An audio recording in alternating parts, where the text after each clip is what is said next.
नमस्कार, CBSE economics में आपका स्वागत है। और आजकल हम लोग डिस्कस कर रहे हैं नेशनल इनकम अकाउंटिंग पर और वैल्यू एडेड मेथड या प्रोडक्ट मेथड पहले भी हमने कैलकुलेट कर लिया है इससे पहले वाले वीडियो में, लेकिन आज हम लोग डिस्कस करने वाले हैं इनकम मेथड पे। एक्चुअल में इनकम है क्या चीज़। इसमें इनकम मेथड में, नेशनल इनकम अकाउंटिंग में जो इनकम मेथड है, आपने ये देखा होगा कि जो फैक्टर्स को पेमेंट करते हैं और उसके थ्रू जो इनकम जनरेट होती है उसी को सम टोटल हम कैलकुलेट कर लेते हैं। और फैक्टर सर्विसेज कौन प्रोवाइड करता है? हाउस होल्ड सेक्टर प्रोवाइड करता है। हाउस होल्ड सेक्टर कौन कौन सर्विस फैक्टर प्रोवाइड करता है? लैंड प्रोवाइड करता है, लेबर, कैपिटल, एंटरप्रेन्योरशिप। लैंड अगर प्रोवाइड करता हाउस होल्ड सेक्टर तो उसे क्या मिलता है?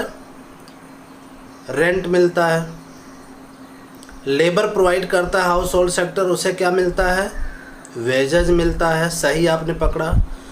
और कैपिटल प्रोवाइड करने के बदले उसे क्या मिलता है? रिवार्ड क्या मिलता है? उसे कैपिटल के बदले इंटरेस्ट मिलता है। और एंटरप्रेन्योर्स को क्या मिलता है? प्रॉफिट मिलता है। बिल्कुल सही आपने पकड़ा। तो एक्चुअल में हाउस होल्ड सेक्टर जो फैक्टर सर्विसेज प्रोवाइड करता है प्रोड्यूसर सेक्टर को, उसी के बदले में इनकम जनरेट होती है। तो नेशनल इनकम अकाउंटिंग में जो इनकम जनरेट हो रही है डोमेस्टिक टेरिटरी में, इस प्रोडक्शन की प्रोसेस में फैक्टर्स को जो इनकम मिल रही है उसी को सम टोटल करेंगे तो हमें मिलती है डोमेस्टिक इनकम। लेकिन इसकी कैटेगरी जो है बहुत थोड़ा, अगर हम डीप में जाएंगे तो थोड़ा ये और विस्तृत हो जाता है। और इसे समझने के लिए आपको थोड़ा सा आपको और ब्रॉड अगर ले चलते हैं, आइए आज उसी के बारे में हम डिस्कस करने वाले हैं कि इसको ब्रॉड तरीके से इनकम मेथड को कैसे समझा जा सकता है। तो एक्चुअल में इनकम जो जनरेट होती है उसमें हम पहला जो पोर्शन है, पहला पार्ट है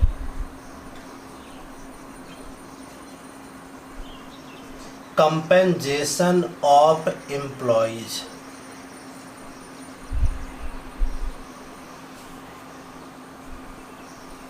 जो एम्प्लॉइज हैं या जो काम करने वाले एम्प्लॉई हैं, आपको पता ही है कि उनको क्या क्या चीज़ें मिल पाती हैं, उन्हें क्या चीज़ें मिलती हैं।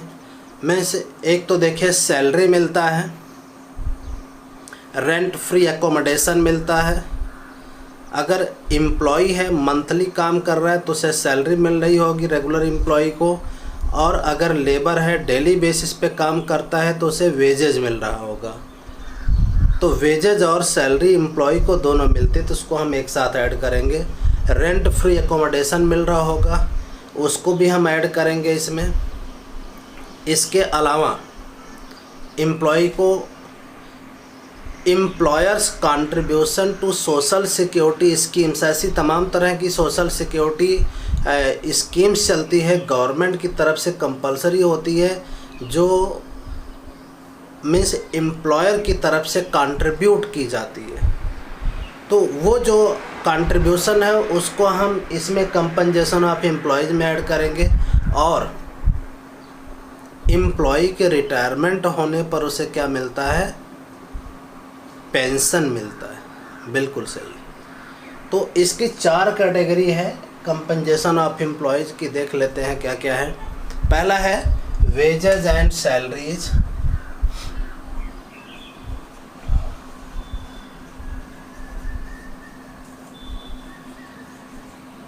दूसरा है पेमेंट इन काइंड, जैसे rent free accommodation.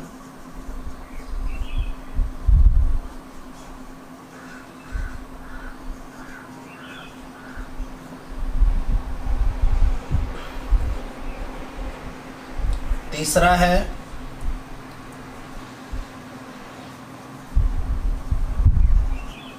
Employers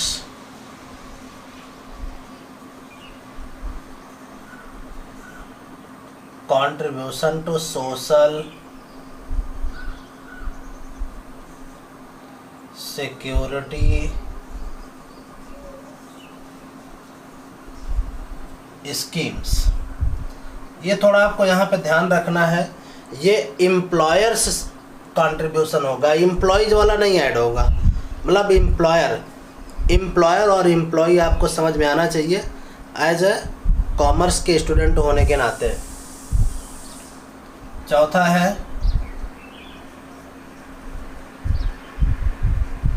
pension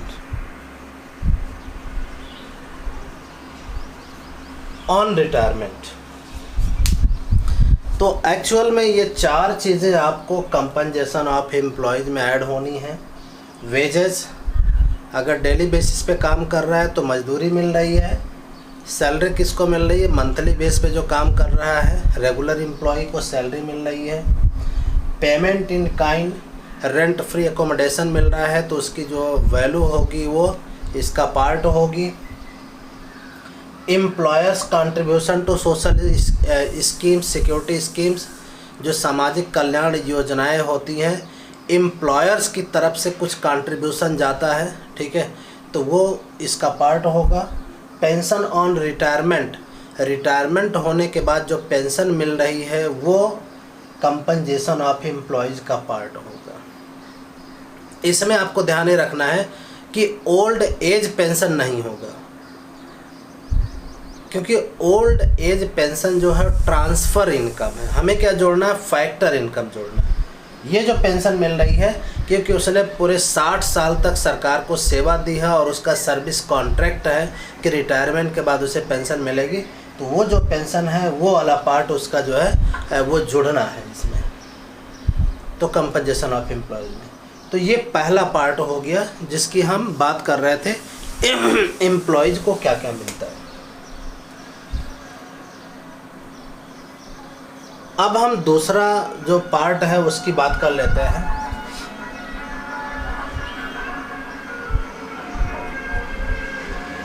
second part में आपका ऑपरेटिंग सरप्लस है।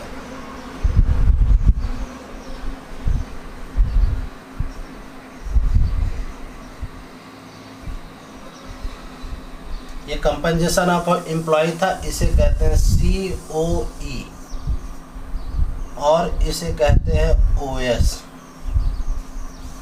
COE is the compensation of employees, OS is the operating surplus. इसमें कितनी चीज़ें ऐड होनी है? आपका यहाँ पे वेजेस पहले ही हो गया है, यहाँ पे आएगा रेंट, दूसरा होगा इंटरेस्ट और तीसरा होगा प्रॉफिट।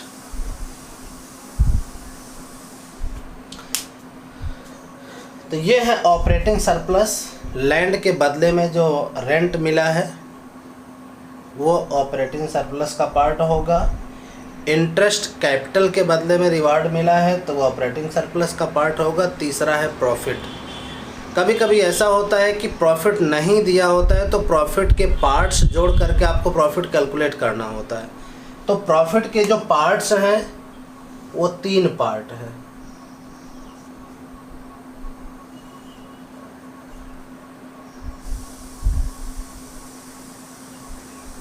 तीनों पार्ट्स में क्या क्या है आप देख लीजिए। पहला है कॉर्पोरेट टैक्स,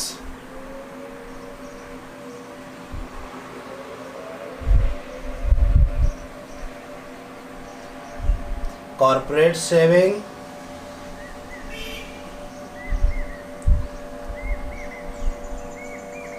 डिविडेंड।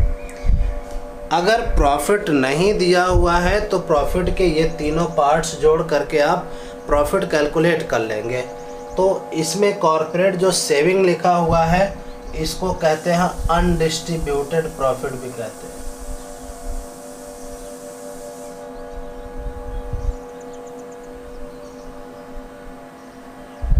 या इसका तीसरा भी नाम है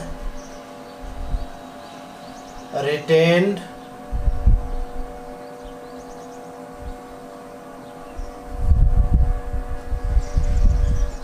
अर्निंग। प्रॉफिट के 3 पार्ट्स हैं जिसमें कॉर्पोरेट टैक्स है, इसे एक्चुअल में कॉर्पोरेट प्रॉफिट टैक्स भी कह सकते हैं। कॉर्पोरेट सेविंग, तो कॉर्पोरेट सेविंग को अनडिस्ट्रीब्यूटेड प्रॉफिट भी कहते हैं, रिटेन्ड अर्निंग भी कहते हैं, कॉमर्स में पढ़ा होगा आपने। और तीसरा पार्ट है डिविडेंड। तो अगर प्रॉफिट क्वेश्चन में नहीं दिया हुआ है तो आप प्रॉफिट के ये तीनों पार्ट्स है जो भी दिए हैं वो ऐड करके प्रॉफिट बना लीजिए। अब प्रश्न ये उठता है कि अगर प्रॉफिट भी दिया है और ये उसके पार्ट्स भी दिए हैं तो क्या करें। तो आपको अगर प्रॉफिट भी दिया है, उसके पार्ट्स भी दिए हैं, तो पार्ट्स को छोड़ दीजिए, केवल प्रॉफिट को ऐड कर दीजिए। अगर क्वेश्चन में, न्यूमेरिकल क्वेश्चन में प्रॉफिट नहीं दिया हुआ है तो आप इन तीनों में से जो भी दिया हुआ है उसको ऐड करके प्रॉफिट निकाल लेंगे, तो इससे आपको प्रॉफिट मिल जाएगा। अगर प्रॉफिट भी दिया है, ये भी दिया है, तो आपको केवल प्रॉफिट ऐड करना है। तो ये रही बात ऑपरेटिंग सरप्लस की। और तीसरा जो पार्ट इसका होगा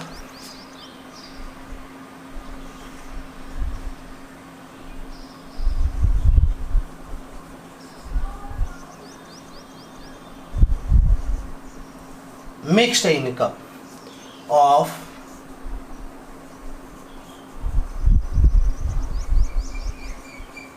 सेल्फ एम्प्लॉयड। एक्चुअल में ये क्या चीज़ है, mixed income of self employed, ये बहुत ज़रूरी है जानना आपको। मिक्स्ड इनकम सेल्फ एम्प्लॉयड क्या है कि कई बार आप देखते हैं कि जो ओनर है वो खुद लेबर के रूप में काम कर रहा है, उसकी अपनी लैंड है, उसका अपना कैपिटल है, ही इज़ द एंटरप्रेन्योर्स, मतलब वो खुद स्वयं मालिक होते हुए भी उसका सब कुछ अपना है। तो ऐसे केस में वेजेस, रेंट, इंटरेस्ट, प्रॉफिट, इन चारों चीज़ों को अलग करना बहुत मुश्किल होता है, सेपरेट करना मुश्किल है, क्योंकि सब कुछ उसका अपना है। तो ऐसे केस में क्या होगा कि जो मिक्स्ड इनकम है, क्योंकि इसके जो फैक्टर पेमेंट्स हैं तो वो ऐसा कोई अलग अलग पेमेंट तो हुआ नहीं है। जो कुछ प्रॉफिट लॉस हो रहा है, जो रेंट मिल रहा है, या उसे इंटरेस्ट मिल रहा है, या वेजेज मिल रहा है, एंटरप्रेन्योर्स को प्रॉफिट मिल रहा है, वो सब कुछ खुद उसी को मिलना है। मीन्स इसको एस्टिमेट करना, अलग करना मुश्किल होता है, तो इसीलिए इसको कहा जाता है मिक्स्ड इनकम। मतलब जो इनकम उसे मिली है वो सारी मिक्स्ड है, तो mixed income of self employed लिखा होगा, और इसे शॉर्ट में कहते हैं MI, मिक्स्ड इनकम। तो इतना हो गया हो तो मैं आगे देखूं इसको, अगर आप चाहें तो इसको नोट भी कर सकते हैं। आप इसको, मैं यहाँ से हट जा रहा हूँ, पॉज कर दे रहा हूँ, आप इसको पॉज करके नोट कर लीजिएगा इसको, इस वाले प्लेस पे। अब आगे हम बात करते हैं।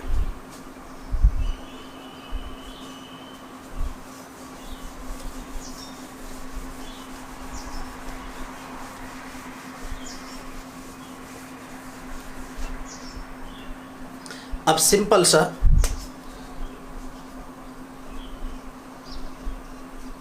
Domestic income equal to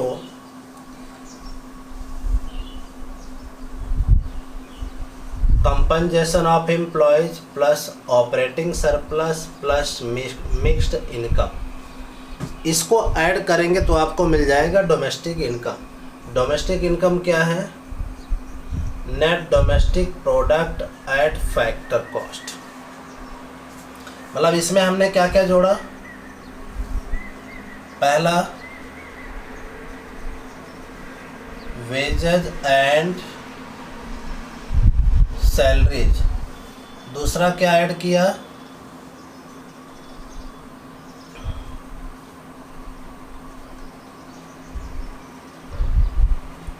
payment in kind, तीसरा क्या ऐड किया? Employers contribution to social security schemes. Social security schemes को SSS लिख देते हैं हम लोग, और चौथा क्या ऐड किया,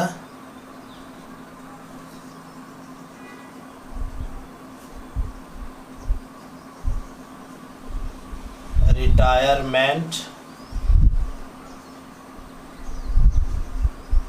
पेंशन, ये फोर्थ है। ये चार चीज़ें हमने ऐड कर ली कंपनसेशन ऑफ एम्प्लॉयज़ में। Wages and salaries, payment in kind, employers contribution to social security schemes, retirement pension. Operating surplus में क्या क्या ऐड होना है, रेंट, दूसरा क्या है इंटरेस्ट, तीसरा क्या है प्रॉफिट। मिक्स्ड इनकम, ये क्या है, एमआई क्या है, मिक्स्ड इनकम ऑफ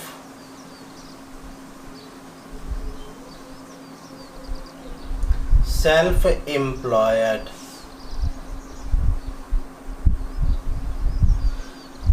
तो इतनी चीज़ें अगर आप ऐड करते हैं तो आपको मिलता है डोमेस्टिक इनकम, जो कि है net domestic product at factor cost.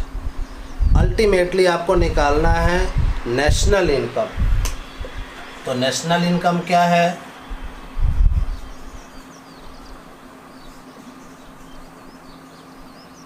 यह है NNP at FC equal to, NNP at FC equal to करेंगे NDP at FC plus net factor income from abroad. ठीक है, NFIA अगर टू अब्रॉड है तो माइनस कर लीजिएगा, जो भी इसमें से आता है। Net factor income from abroad है तो प्लस कर लीजिए, net factor income to abroad मतलब बाहर से पैसा जो है फैक्टर इनकम बाहर चला गया तो उसको माइनस कर लीजिएगा। तो यहाँ से आपको नेशनल इनकम मिल जाता है। इसको अगर ओवरऑल देखें तो कैसे होगा, NNP at FC equal to wages salaries plus employers contribution to social security scheme plus payment in kind plus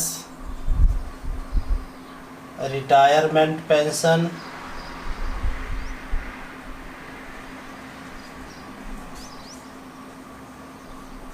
plus rent, interest, profit plus mixed income plus NFIA from abroad. इतनी चीज़ें add करनी है। देखिए सारी चीज़ें आपको इस तरह के क्वेश्चन में, ये सारी चीज़ें थोड़ा सा दिमाग में बिठाना पड़ेगा, याद हो जाएगा। प्रैक्टिस करेंगे, बार बार क्वेश्चन सॉल्व करेंगे, न्यूमेरिकल क्वेश्चन सॉल्व करेंगे तो ये फार्मूलेज वगैरह याद हो जाएंगे। प्रॉफिट के हमने 3 पार्ट्स बता दिए, corporate profit tax, corporate saving और डिविडेंड। इसके अलावा अगर आपसे कहा गया कि जीडीपी एट एमपी निकालिए तो क्या होगा, GDP at MP equal to NNP at FC. अब देखिए नेट से आपको निकालना है ग्रॉस, तो यहाँ पे डेप्रेसिएशन को प्लस कर देना है। इसके अलावा आपको फैक्टर कॉस्ट से, यहाँ पे फैक्टर कॉस्ट से मार्केट प्राइस निकालना है, तो क्या करना है, फैक्टर कॉस्ट से मार्केट प्राइस निकालेंगे तो यहाँ भी प्लस हो जाएगा NIT, नेट इनडायरेक्ट टैक्स को प्लस कर देना है। इसके अलावा आपको नेशनल से डोमेस्टिक निकालना है, तो यहाँ पे NFIA माइनस कर देना।